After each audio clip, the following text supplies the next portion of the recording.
Esses dias eu estava lendo um livro de romance e eu me deparei com um trecho que falou sobre algo que ficou ecoando assim na minha cabeça, que me fez ficar refletindo por muitos dias. E junto com esse livro eu também assisti um episódio de The Bear, que também falou muito comigo, basicamente ali na mesma linha de pensamento. E vou ler esse trecho do livro para vocês e depois eu conto qual foi esse episódio. E aí eu queria falar um pouquinho sobre isso com vocês, sobre a solidão de se sentir sozinha, mesmo estando rodeado de pessoas e mesmo sabendo que você é amado, mesmo sabendo que você tem inúmeras pessoas ao seu redor, mas há esse sentimento de solidão, sentir que você tá afogando e que tem um monte de gente ao redor no barco, que tem salva-vidas, mas ninguém consegue jogar esse colete salva-vidas para você e você continua ali se afogando nessa solidão. E aí nesse trecho do livro ela fala o seguinte: venho pensando muito, mais do que o normal, na solidão. Não na solidão em si, mas no silêncio que vem com ela. O silêncio que nos obriga a encarar os nossos próprios pensamentos sem distrações. Passei muito tempo correndo disso, me enchendo da presença de gente, de compromissos, de barulhos que nem me interessavam de verdade, pensando que estar acompanhada fosse o contrário de estar sozinha. Mas não é, porque existe um tipo de vazio que não depende da ausência de pessoas. Pelo contrário, ele às vezes cresce justamente no meio delas. Em mesas cheias, em festas lotadas, em conversas com pessoas que mal encostam na superfície de quem você realmente é. E não existe sensação pior do que perceber que estar cercada e ainda assim completamente desconectada daquelas pessoas. Como se ninguém ali realmente pudesse chegar a você e nem você mesma mais soubesse como fazer isso.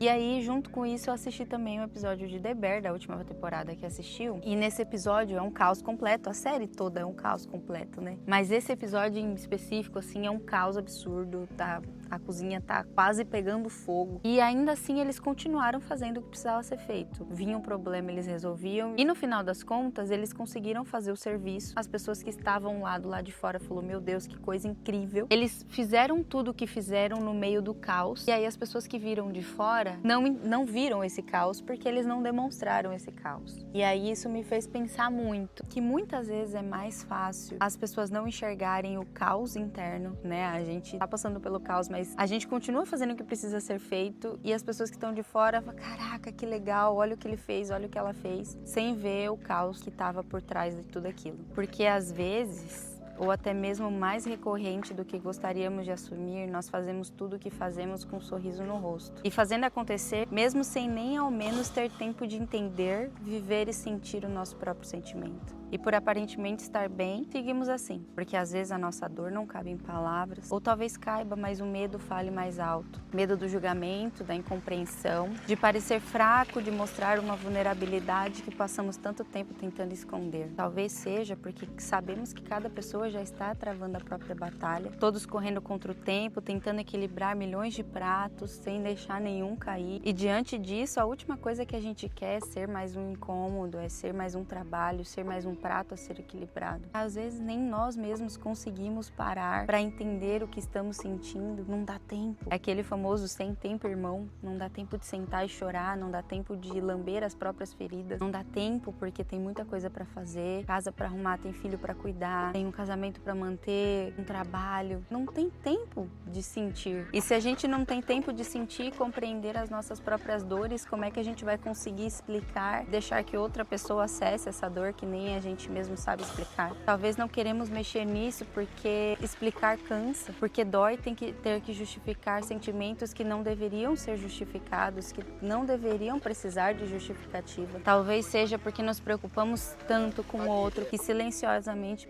aprendemos a ignorar os nossos. Porque já ouvimos frases como: mas você nem trabalha fora, por que tá tão cansada? Ou você mora no exterior, por que tá reclamando, sua vida é boa? Ou por que você tá triste, a vida é tão boa, tá tudo acontecendo, por que você tá tão triste? Como se a dor precisasse de autorização para existir, como se o sofrimento só fosse legítimo quando a gente mostra o porquê daquela dor. E aos poucos vamos nos convencendo de que sentir é exagero, de que cansar é fraqueza, de que pedir ajuda é um incômodo, até que um dia o silêncio vira morada. Vivemos em uma época que é tão fácil a gente conversar e tão difícil se conectar. Falamos muito, ouvimos pouco, nos vemos todos os dias, mas praticamente não nos enxergamos e seguimos vivendo vivendo nesse mar de solidão, que é um lugar curioso, porque nunca esteve tão cheio e tão vazio ao mesmo tempo. Um lugar onde praticamente todos têm voz, mas poucos são escutados. Onde aprendemos a sorrir antes mesmo de perguntar se nós estamos bem para isso. A gente já acorda com um sorriso no rosto, porque é isso que tem que ser feito. Talvez seja aí que mora o maior perigo. A dor que é ignorada, ela não desaparece. Ela apenas aprende a fazer silêncio. E no silêncio, quando permanece por tempo demais, deixa de ser paz. Ela se transforma em distância dos outros e de nós mesmos. Por isso, talvez a maior demonstração de coragem não seja superar tudo isso sozinha. Talvez seja admitir que existe uma dor, compartilhar, dar um nome a ela, permitir que alguém conheça essa dor. Que ninguém deveria precisar atravessar a própria escuridão, acreditando que precisa fazer isso sozinho. No fim, todos carregamos batalhas invisíveis. Talvez a pergunta mais importante que possamos fazer num dia, talvez não seja, tá tudo bem, mas talvez, como foi seu dia? Como você está se sentindo?